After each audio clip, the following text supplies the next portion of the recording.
300.000 lebih sekolah, 45,5 murid, dan 2,7 lebih guru.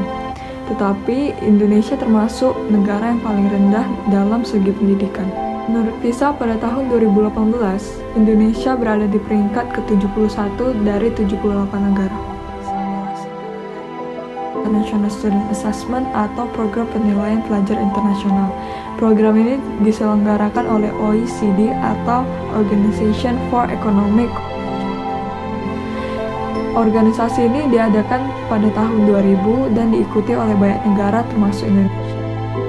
Organisasi ini diadakan 3 tahun sekali untuk menguji performa akademis anak sekolahan. Jika seandainya saya menjadi seorang Menteri Pendidikan Indonesia, hal yang paling utama saya lakukan yaitu menyediakan sarana dan prasarana secara merata di setiap sekolah, baik itu di pedalaman maupun di kota. Saya akan memperhatikan sekolah-sekolah yang ada di pelosok. Saya ingin di setiap sekolah memiliki fasilitas yang lengkap dan kondisi gedung yang memadai. Saya ingin mengubah sistem pengajaran SD dari kelas 1 sampai kelas 3, yaitu menjadi di mana para guru-guru mengajari sikap dan perilaku kepada siswa dan siswi menjadi lebih baik, karena akan berdampak baik dan bagus ketika siswa dan siswi masuk ke dalam remaja. Saya akan memastikan bahwa guru-guru memiliki kualitas yang baik agar bisa mengajar dengan baik pada murid-muridnya, agar guru-guru tersebut bisa memiliki kualitas yang lebih baik. Dan saya juga akan mengupayakan agar guru-guru memberikan informasi-informasi tambahan yang nantinya akan berguna bagi murid-muridnya. Yang pertama adalah jam belajar dan tugas sekolah. Jam belajar, menurut saya jam belajar yang kita terapkan saat ini di sekolah sangat tidak efektif bagi anak-anak. Mengapa? Karena seperti yang pernah kita dengar, Albert Einstein pernah mengatakan bahwa semua orang adalah seorang jenius, tapi jika engkau menilai seekor ikan dari cara dia memanjat pohon, maka dia akan seumur hidupnya berpikir bahwa dia sangat bodoh. Nah, melalui konsep ini kita yakin bahwa jam belajar saat ini yang kita terapkan di sekolah sangat tidak efektif. Mengapa? Karena jika kamu hanya menekankan anak-anak untuk belajar apa yang berada di sekolah, maka anak-anak tidak memiliki waktu untuk mempelajari hal-hal lain yang mereka sukai dan mereka minati. Yang ketiga adalah pembagian kelas berdasarkan kemampuan siswa, misalnya adanya kelas unggulan dalam satu angkatan. Persaingan yang sehat dalam pendidikan meningkatkan semangat belajar siswa.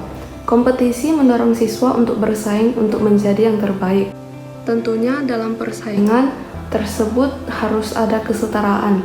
Jika disuruh seorang siswa yang kurang dalam pelajaran bersaing dengan siswa yang dikatakan terpintar dalam angkatannya, maka siswa sebelum bersaing sudah menyerah. Sebaliknya, jika seorang murid unggul ditempatkan di kelas yang tidak ada saingan yang setara, murid tersebut akan kehilangan semangat untuk bersaing dan lebih kurang giat belajar. Sekolah ini harus mengajarkan bagaimana siswa-siswa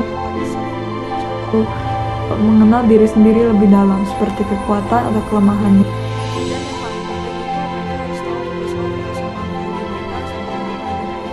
Dalam hidup atau kebanyakan sekolah menganut sistem yaitu belajar, istirahat, belajar lalu pulang.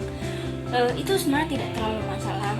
Namun kita dapat mengambil waktu di pembelajaran tersebut, mungkin seminggu sekali atau 2 minggu sekali, bahkan sampai 1 bulan sekali kita mengambil waktu tersebut untuk ini, misalnya membaca buku di perpustakaan bersama-sama, itu untuk menambah wawasan mereka tersendiri. Nah, yang kedua untuk melakukan perlombaan antar kelas, perlombaan yang mereka minati, yaitu seperti nyanyi, lomba kesenian. Itu merupakan kemampuan mereka. Jadi kita dapat meningkatkan kemampuan seorang berdasarkan apa yang mereka miliki atau mereka mampukan. Perbanyak praktek dibanding dengan teori. Sistem pendidikan di Indonesia saat ini terlalu banyak teori. Para anak ini hanya mendapatkan teori semata tanpa adanya praktek. Itu akan membuat para anak ini hanya menjadi tahu tanpa melakukan tapi tidak, istilahnya itu tidak dalam pelaksanaan.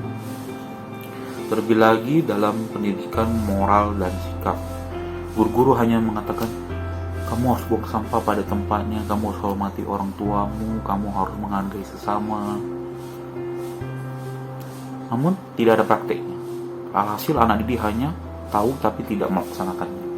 Sekian dan terima kasih. Terima kasih. Sekian dari video ini, terima kasih. Terima kasih. Terima kasih. Sekian, terima kasih. Sekian dan terima kasih.